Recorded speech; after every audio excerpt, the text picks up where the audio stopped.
السلام علیکم ورحمۃ اللہ وبرکاتہ۔ بسم اللہ الرحمن الرحیم۔ الحمدللہ وکفیٰ وسلام علی عبادہ الذین اصطفیٰ، اما بعد۔ محترم حضرات سامعین کرام، رسول اللہ صلی اللہ علیہ وسلم کے اخلاق، عادات، اطوار کا تذکرہ ہو رہا تھا، آپ کے احکامات، آپ کی نصیحتوں کی بات چل رہی تھی۔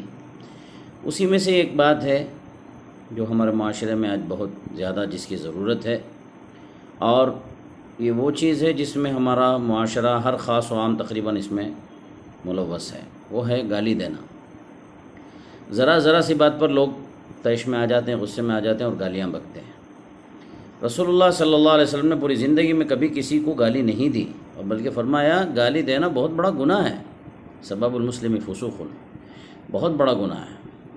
آدمی بار بار گالیاں بکتے رہتا ہے، اس کے زبان کی تاثیر خراب ہو جاتی ہے۔ فحش بات کرنے والا، گالی گلوچ کرنے والا اللہ کا ناپسندیدہ بندہ ہے، اللہ اس سے بہت ناراض ہوتے ہیں۔ اور ایک جگہ حدیث میں فرمایا ہے تو منافق کی نشانیوں میں سے ایک نشانی ہے، آدمی کسی وقت لڑائی جھگڑا ہو جائے، کسی سے کچھ کہا سنی ہو جائے تو گالم گلوچ پر اتر آ جائے، غصے میں گالی گلوچ کرنا۔ یہ مسلمانوں کی نشانی نہیں ہے، یہ منافقوں کی نشانی ہے۔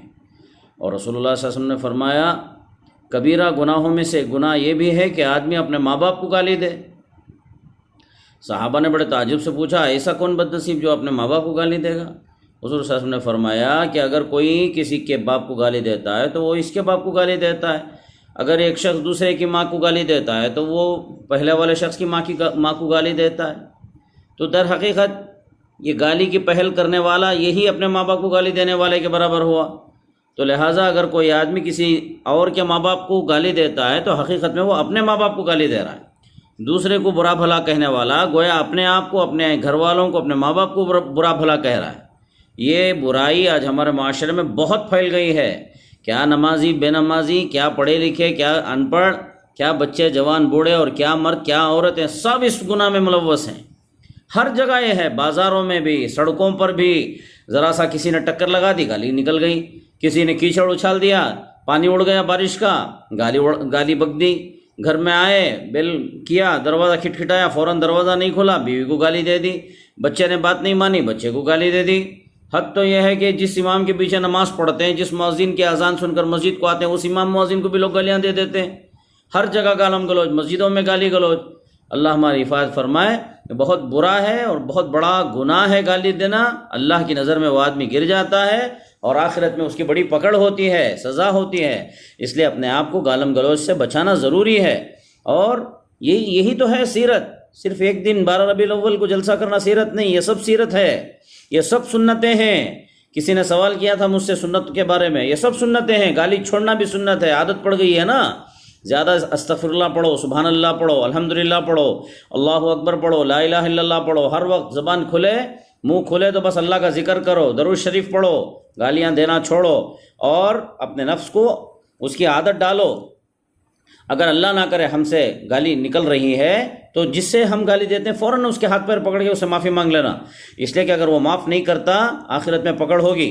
بڑا بد نصیب ہے وہ انسان جس کی آخرت میں پکڑ ہو جائے۔ اور بہت سارے ایسے ہیں جو راتوں میں اٹھ کر تہجد گزار، نماز پڑھتے ہیں، مسجدوں میں بیٹھتے ہیں، بہت سارے نیک کام کرتے ہیں، صدقہ خیرات کرتے ہیں، لیکن ہر وقت لوگوں کو گالیاں دیتے رہتے ہیں، تکلیف دیتے رہتے ہیں۔ آخرت میں یہ آدمی بہت بڑا مفلس بن کر حاضر ہوگا حشر کے روز۔ اس واسطے ہمیں بچتے رہنا۔ سب سے پہلے جسے گالی دی اس سے معافی مانگتے رہنا۔ دوسرا، فوراً 2 رکعت نماز پڑھ کے اللہ سے معافی مانگنا، یا اللہ نیک ہدایت دے مجھے، اور میں نے جسے برا بھلا کہا اسے میری گالی کو دعا بنا دے، اس کے لیے اجر و ثواب بنا دے اس کے لیے۔ یہ کام کرتے رہنا۔ اور جس کسی کا بھی ہم نے دل دکھایا، جسے بھی برا بھلا کہا، چاہے چھوٹا ہو بڑا ہو، کوئی بھی ہو، مرد ہو عورت ہو، اس سے معافی مانگ لینا۔ رسول اللہ صلی اللہ علیہ وسلم نے مسلمان تو مسلمان کسی کافر کو بھی گالی نہیں دی، انسان تو انسان کسی جانور کو بھی گالی نہیں دی، اور ہم ان کے ماننے والے ہیں۔ ماں باپ کو گالیاں دیتے ہیں، شوہر بیوی کو، بیوی شوہر کو، بھائی بہن کو، بہن بھائی کو، پڑوسی کو، ہر جگہ گالی گالی گالی ہماری پہچان بن گئی ہے۔ اللہ ہماری اس سے حفاظت فرمائے۔ اللہ سے دعا ہے اللہ تعالیٰ مجھے اور آپ کو، ہر مسلمان کو، ہر قسم کی برائی سے اور خصوصاً گالی گلوچ کرنے سے اللہ تعالیٰ پوری طرح محفوظ رکھے۔ وآخر دعوانا الحمدللہ رب العالمین۔ السلام علیکم ورحمۃ اللہ وبرکاتہ۔